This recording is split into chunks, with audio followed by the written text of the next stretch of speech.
Teman-teman, subscriber setia channel spesial horor yang selalu Mimin bangga-banggakan.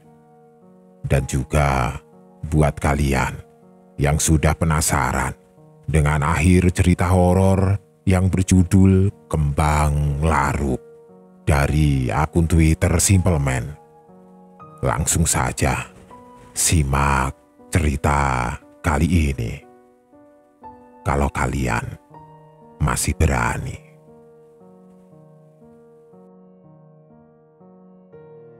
Dulu, orang-orang saling membicarakan cerita pendakian ini. Berawal dari satu mulut sampai ke mulut yang lain.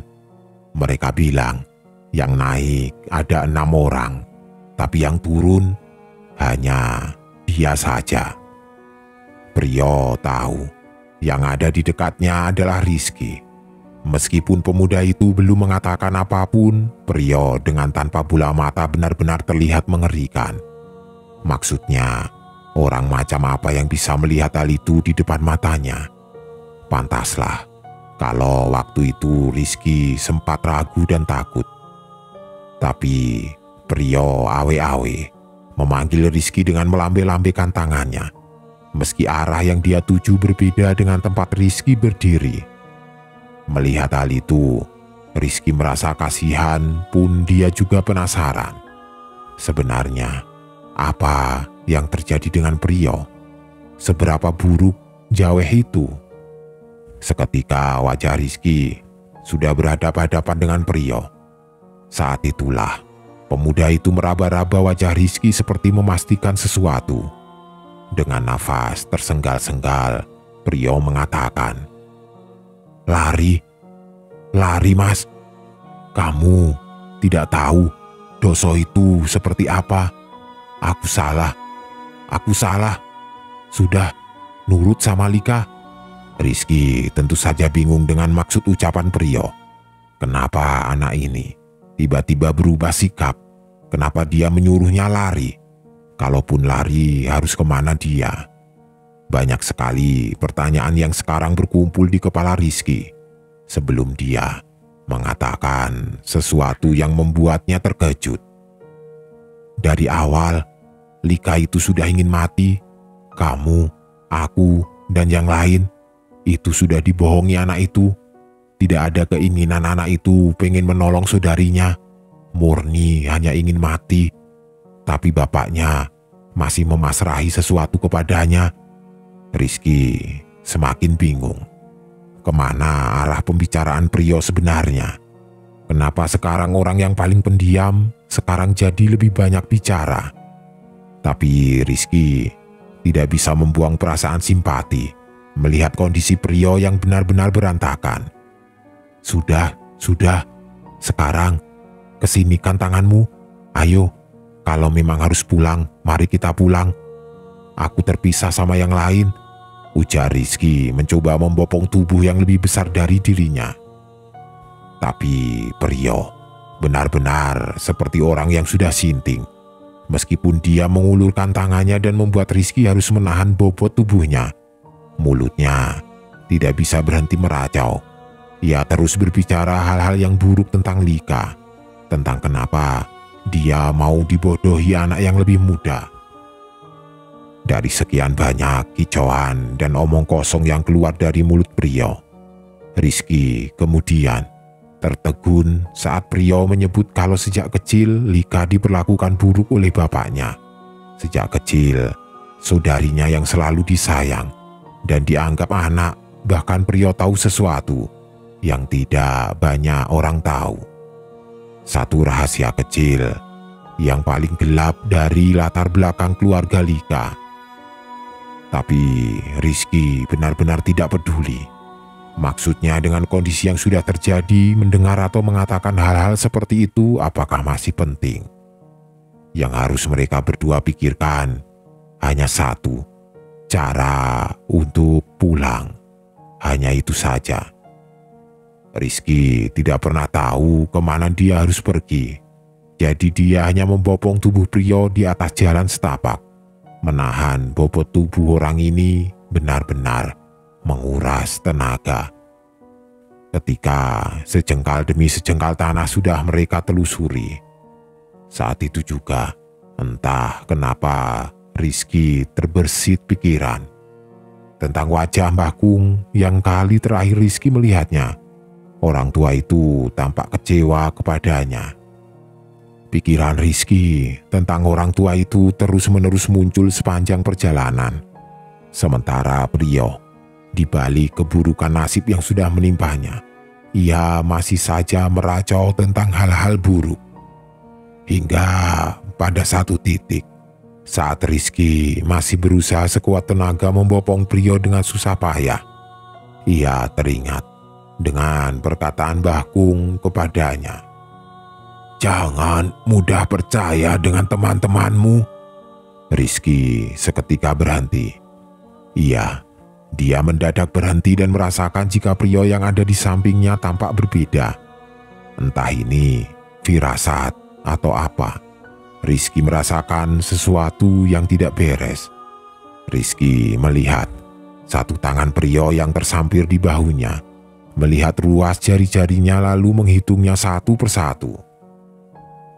Ji, Ro, Lu, Pat, Mo, 1, 2, 3, 4, 5. Rizky tercekat. Dia pasti salah hitung. Maka Rizky kembali menghitung ruas pada jarinya sekali lagi. Ji, Ro, Lu, Pat, Mo. Rizky menelan ludah lalu mendengar suara Priyo tertawa tepat di sampingnya. Rizky tahu dia tidak boleh melihatnya. Maka meskipun suara yang ganjil itu terdengar di telinganya, Rizky membuang muka. Dan tangan yang ada di bahu Rizky lalu merengkuhnya erat-erat sekali. Sampai Rizky menahan sesak yang cukup sakit di bagian lehernya. Dia tidak boleh melihatnya. Di lain pihak, Rizky juga tidak tahu cara lepas dari sosok ini yang sekarang hanya bisa Rizky gumamkan namanya. Jaweh, Jaweh, Jaweh. Belum pernah Rizky merasakan keringat yang keluar dari keningnya terasa sedingin ini. Sekujur badan Rizky juga lemas.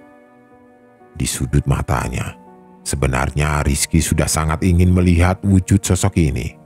Tapi bagian lain yang ada pada dirinya menolak. Dia takut akan terjadi sesuatu yang mengerikan jika Rizky melakukannya. Hingga Jaweh atau apapun itu mengendus tubuhnya untuk kali kedua. Sinting. Bukan hanya diam. Sebenarnya Rizky sudah mencoba untuk melepas rengkuhan dari sosok yang kini membuat kepalanya menempel pada sesuatu yang terasa lembab. Mungkin badannya atau hidungnya. Rizky tidak tahu, tapi yang jelas aromanya wangi namun lembab. Hanya itu yang Rizky rasakan. Sosok itu tidak berbicara, layaknya Nyai yang pernah Rizky temui, tapi kehadirannya benar-benar mengintimidasi. Berbeda, jauh berbeda. Apa memang benar, semakin jauh dan tinggi gunung itu penghuninya semakin ganas sampai seperti ini? Bahkan Rizky sampai terbersit untuk putus asa saja. Sampai Rizky mendengar sebuah kerikil jatuh atau dilemparkan ke arahnya. Awalnya Rizky tidak menyadarinya. Tapi semakin lama, semakin sering bebatuan kecil itu. Rizky masih direngkuh. Dia, sosok ini, begitu suka mengendus tubuh Rizky seperti ada yang dia cari pada dirinya. Di situ Rizky melihat kaki. Iya, kaki orang telanjang dengan celana yang pernah Rizky lihat. Rizky tidak bisa memastikan karena keterbatasan. Lehernya tidak bisa memutar, karena jika dia melakukan, pandangannya pasti menangkap bentuk Jaweh ini. Tapi Rizky tahu siapa yang berdiri. Entah apa yang sedang dia lakukan. Tapi perlahan-lahan Jaweh melepaskan Rizky, jadi Rizky hanya bisa meringkuk. Sesak yang dia rasakan kini perlahan hilang. Tapi Rizky tidak bisa menoleh. Dia juga tidak bisa berbicara dengan orang itu, orang yang pernah membisiki di telinga Rizky. Orang itu, orang yang meminta Rizky kalau berhasil turun agar mengatakan kepada Mbah Kung di mana jasadnya berada. Dia cuma minta agar jasadnya bisa pulang. Rizky yang sejak pertama tahu kalau orang ini bukan manusia bahkan sejak di bangunan itu. Wanginya berbeda dan sekarang dia sudah menolongnya. Rizky pun bergegas pergi, meninggalkan tempat itu di mana Jaweh pasti saat ini sedang melumat orang itu. Awalnya Rizky bisa lari, tapi lambat laun dia putus asa lagi. Toh dia juga tidak kunjung melihat matahari. Di sini rasanya akan terus-menerus gelap. Bahkan saat Rizky kemudian duduk di bawah salah satu pohon trambesi, Rizky mendengar suara itu lagi yang sepertinya lewat tidak jauh dari tempatnya. Iya, para penduso itu yang sedang mengangkat keranda. Benar, di sini pemandangan seperti itu sudah menjadi hal biasa. Rizky pun rasa-rasanya tidak lagi peduli kalau harus mati di sini. Dia tahu sejak awal sudah banyak yang memperingatkan, dasar manusianya yang bodoh. Dan itulah saat di mana Rizky akhirnya melihatnya. Benar, rasa susah, sedih, putus asa, semua campur aduk. Rizky sudah menyiapkan dirinya untuk mati. Tapi sekarang berdiri seseorang yang wanginya dia cari. Wangi dari bebauan paling wangi. Rizky melihat saudari Lika, si kembang laruk. Dia yang sama seperti dirinya sedang tersenyum, sedang mengulurkan tangan. Dia sepertinya meminta Rizky agar mengikutinya. Putus asa, tidak bisa pulang, tidak bisa kembali. Rizky kemudian berjalan setapak demi setapak di bawah tinggi dan besarnya pohon trambesi, akasia dan jenis pohon apapun di atas ketinggian yang tidak Rizky ketahui. Cara gadis itu berjalan, anggun namun cepat. Rizky mencoba mengimbangi bagaimana gadis itu berjalan, tapi tampaknya si gadis tidak peduli. Sesekali dia menoleh, lalu tersenyum manis, manis sekali. Benar-benar seperti pinang dibelah dua. Bahkan, kalau ada orang mengatakan dia adalah Lika yang Rizky kenal, tampaknya dia percaya. Suara angin malam berhembus. Jeritan, tangisan, suara-suara sumbang dari segala penjuru hutan mulai terdengar. Sosok yang menyerupai Lika itu lalu berhenti di satu pohon dengan sulur merambat. Dia duduk pada akarnya menunggu Rizky mendekatinya, sejengkal demi sejengkal. Rizky masih tidak tahu alasan kenapa dia membawanya ke tempat ini. Dengan sabar, Rizky berusaha berkomunikasi, mengajaknya berbicara, tapi si gadis hanya tersenyum sembari menggelengkan kepala. Dia tidak bisa bicara, atau dia memang tidak mau bicara. Tidak menunggu lama, dia menunjuk sisi bagian lain pohon yang besar itu. Rizky yang tahu perihal tanda ini melakukannya. Dia berjalan perlahan-lahan, satu langkah demi langkah, melihat si gadis itu yang masih duduk menatapnya sementara Rizky memutari akar-akar menjulang pohon ini.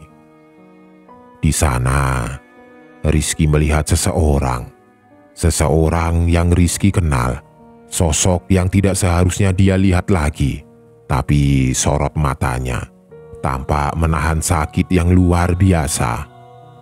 Putri. Rizky melihat Putri meringkuk dengan tulang menyembul keluar.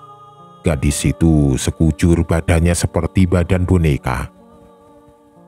Tapi saat Rizky berniat mendekat, gadis itu menjerit, berteriak agar Rizky terus berjalan. Rizky hanya begidik ngeri melihat kedua lutut gadis itu menonjol dengan darah segar yang menetes di atas tanah. Dia seperti orang yang jatuh dari jurang dan menahan sakit itu untuk hidup. Rizky kembali berjalan. Sekali lagi, pohon ini cukup besar untuk menutupi bagian-bagian akarnya yang menyembul keluar, menciptakan rongga-rongga di setiap sisinya. Tidak terhitung, Rizky mendengar suara menjerit, suara tertawa, suara menangis, semua campur aduk menjadi satu. Di sisi lain, setelah Putri, Rizky melihat seorang laki-laki tubuhnya gempal dengan kulit sawo matang. Rambutnya panjang keriting. Dia meringkuk membelakangi Rizky. Tidak perlu menunggu waktu lama bagi Rizky untuk mengenali sosok yang sempat diserupai oleh Jaweh. Priyo. Berbeda dengan kondisi Putri yang tidak seperti rupa manusia lagi, akibat sekujur tulang di badannya yang semuanya menyembul keluar. Priyo tampak baik-baik saja, kecuali dia hanya meringkuk tanpa baju, tanpa sepatu, dan masih membelakangi Rizky. Priyo yang sekarang tidak bersuara. Tempat Priyo meringkuk duduk, tenang sekali, tidak ada jeritan, tidak ada tangisan, bahkan tidak ada suara. Hening, hening sekali. Sampai membuat Rizky merasa tidak nyaman. Tapi Rizky ingin melihat kondisi anak itu, maka dia mendekat ke tempat Priyo sedang meringkuk sendirian. Nafas Rizky tersenggal. Sejujurnya melihat kondisi Putri sudah cukup membuat kepalanya penuh. Sesekali Rizky memukul kepalanya. Dia seperti orang yang dibikin gila dengan segala kekacauan ini. Kini Rizky sudah berada tepat di belakang Priyo dan dengan keberanian yang tersisa, Rizky menyentuh bahunya. Saat itulah Priyo menoleh, melihat ke tempat Rizky sedang berdiri, dan betapa tersentaknya Rizky saat melihat dari bagian pusar sampai ke ujung kening di bawah rambut. Semua yang ada di sekujur badan Priyo rata dengan darah yang menggenang. Layaknya bayi yang baru bisa merangkak dan meraba, Priyo menggerakkan tangannya berusaha menjangkau Rizky yang kelabakan mundur. Sinting, sebenarnya tempat apa ini? Rizky memukul kepalanya lagi. Dia tidak mau terlarut, sementara Priyo masih meraba-raba udara. Dia seperti sedang mencari di mana keberadaan orang yang baru saja menyentuh bahunya. Rizky pun mundur. Dia berusaha untuk tidak mengeluarkan suara, lalu lanjut berjalan memutari pohon ini, di mana dia bisa melihat rongga lain di samping akar yang menyembul keluar. Dan di sanalah Rizky kemudian melihat orang yang paling ingin dia lihat. Celana hitam, jaket coklat lusuh yang melekat, dan rambutnya yang hanya tinggal sebahu. Meskipun dia dalam posisi meringkuk, Rizky bisa langsung tahu jika yang ada di hadapannya adalah Lika.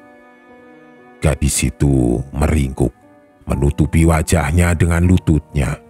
Awalnya Rizky hanya berdiri memandanginya. Ia melihat apakah sosok yang ada di hadapannya benar-benar Lika. Lika yang dia kenal. Lika yang dia pukul wajahnya. Tapi dilihat dari manapun, Lika yang ini adalah Lika yang dia kenal. Rizky pun mendekatinya. Pelan, dan tampaknya dia menyadari kehadiran Rizky. Terlihat dia sempat bergerak meskipun hanya barang sedetik saja. Rizky yang benar-benar lelah setelah melalui semua ini kini berlutut menyentuh bahu Lika. Dan gadis itu mengangkat wajahnya. Tapi sebelum Rizky melihat rupa Lika, sosok saudari Lika menahan kepalanya. Dia membuat Lika kembali tertunduk dan menggandeng Rizky untuk kembali berjalan. Sementara sosok Lika seperti menjerit dalam posisi masih meringkuk. Hanya saja suaranya tampak sumbang, tidak begitu jelas. Iya, Rizky dituntun terus berjalan memutari pohon ini. Di sana, dia melihat sosok yang lebih terlihat seperti seonggok daging tidak bersisa. Rizky terus berjalan dan terus berjalan. Hingga pada akhirnya, dia sudah memutari pohon ini. Dan disitulah sosok itu baru berbicara. Yang boleh pulang cuman satu, yang 4 lainnya tetap di sini ya, ujar sosok yang menyerupai saudari Lika. Namun, suaranya tidak seperti suara seorang wanita. Dia kemudian menyentuh wajah Rizky mempersilahkan duduk. Sosok saudari Lika lalu mundur, sembari melihat Rizky yang sedang duduk tepat di bawah pohon itu. Wajahnya benar-benar tampak seperti sesuatu yang sangat gelap. Dia bersujud, seperti gerakan orang menyembah. Sambil berujar lirih dia berkata, "Doso, sudah tiba." Rizky duduk seperti seorang raja. Tapi ini bukan kemauan Rizky. Dia seperti melakukan ini di bawah kendali sesuatu. Sesuatu yang saat ini berada tepat di belakangnya. Rizky tidak bisa melihatnya dengan jelas, tapi dia sangat besar, tinggi, hitam, dan aromanya semilir lembut wangi. Di sana juga, untuk pertama kali Rizky melihat sesuatu. Sosok Nyai mengamatinya, bersembunyi dari balik riuk jelantik semak belukar. Tidak hanya Nyai, tapi sosok-sosok lain seperti wanita yang sangat cantik juga mengawasinya. Meskipun Rizky tidak pernah melihatnya, tapi Rizky tahu dia makhluk yang menyambut samben Andris kepada putri. Dan yang paling mengejutkan, Rizky melihat sosok yang sejak tadi tidak dia lihat. Jaweh, menyerupai Barong, namun memiliki kepala yang panjang, lonjong, buruk sekali. Hingga Rizky tidak sudi melihat wajahnya. Semakin lama, semakin banyak yang berkerumun. Seperti tempat ini adalah pusat dari segalanya. Berbagai bentuk, berbagai rupa, berbagai wujud, tidak ada yang bisa Rizky jelaskan. Semuanya di luar batas, seperti makhluk yang membisik di dalam tubuh putri. Pengetahuan Rizky tentang gunung ini bagaikan setitik ujung kuku jari. Karena setelahnya, Rizky terus dan terus mendekam di dalam sana. Tidak pernah bisa pulang, kecuali kembang larut yang lainnya menggantikannya. Mbah Kuung datang. Dia duduk setelah meletakkan tampah berisikan kembang dan potongan daging ayam cemani dengan 3 butir telur. Setelahnya, Mbah Kuung cerita, butuh waktu 9 hari buat menemukan jasad Rizky. Sekarang Mbah Kuung yang menjaganya, menguburkannya di belakang rumah. Kalau dibilang menguburkan, mungkin kurang tepat. Yang benar, menjaganya. Mbah Kuung cuma minta waktu sebentar. Walaupun perbedaan sebentar itu mungkin berbeda dengan dimensi tempat Rizky berada. Dia bilang, kembang laruk itu bukan tentang orang yang mati bisa hidup lagi. Bukan. Tapi orang yang karena kematiannya sukmanya jadi lebih pekat. Dibilang mati, dia hidup. Dibilang hidup, setengahnya mati. Di samping sesajen itu, Mbah Kuung juga memberitahu, saudari Lika sudah pulang, sudah kembali, sudah bisa bertemu bapaknya lagi. Tapi Likanya, dia masih di sini. Selain Lika, dua yang lain juga masih di sini. Bahkan tidak ada yang seberuntung Rizky karena jasad mereka tidak ditemukan. Malah Mbah Kung menemukan jasad orang yang lain lagi. Jadi setiap malam, setiap hari khusus, hari buminya orang sini, mereka masih akan menyalakan pendar, berharap tanpa kembang laruk yang lain Rizky bisa kembali. Tapi alam memiliki rahasianya sendiri. Alam bergerak karena kerja ilahi. Jadi Mbah Kung hanya bisa berjanji jika memang sudah waktunya, Rizky seharusnya bisa pulang. Tapi sampai tahun yang terus berganti, Rizky tidak pernah kunjung kembali. Mbah Kung memeluk Koco, orang yang paling sering menangis di luar rumahnya setiap kali datang dan melayat ke kediaman ini.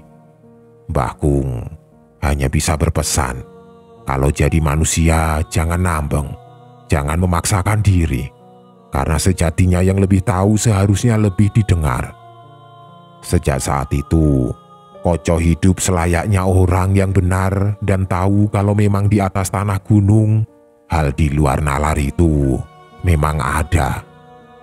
Mbah Kung juga sudah mengatakan, bagian yang tidak diketahui Koco, sesuatu yang tidak dia ceritakan, dan biarlah menjadi rahasianya sendiri yang dibawa mati. Yang bisa dia bagikan hanya di mana Rizky dan ketiga kenalannya berada, Lika, Putri, dan Priyo. Dan bagaimana mereka tidak akan pernah bisa pulang terkecuali si kembang laruk itu sendiri.